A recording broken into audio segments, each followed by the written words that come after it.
So Shane Keegan obviously had a brilliant season at Cobh last year, got them to the playoffs.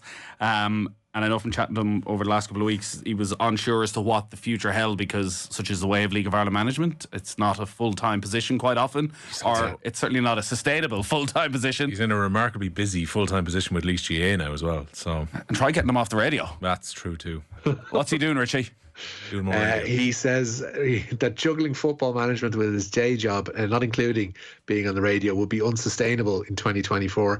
The Laois native has taken the decision to step down as manager of Cobh Ramblers, narrowly beaten by Waterford in last season's promotion playoffs. They finished third in the first division, as you mentioned.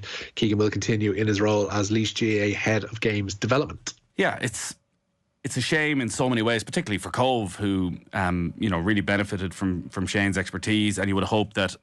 I think the success of last season probably came as a little bit of a surprise to everyone, and the club probably wouldn't have been ready for the Premier Division if they'd got there, and you would have loved to have seen him having another year and maybe a little bit more budget and all of that. But it does, again, just underline that issue of he has a good job with Laois GAA, head of games development. It's a job you can have for the next 5, 10, 20 years where you can make a real impact. Yep. And unfortunately, particularly in the League of Ireland First Division, whatever about it may well have been a full-time position, I'm not sure, but it's just like you have to give up your full-time career for that, which... Yeah, from chatting to some people, because he was originally in Portlaoise and then took the job at Laois GA, they all spoke very highly about the job he was doing there at the same time, while I think commuting to Treaty when he had a role with them at the same time as well. So Shane is kind of never off the road, but to try and balance family life and everything else as well, it's very difficult to be heading up and down as often as he was, plus putting in the 67 hours a week with Laois as well.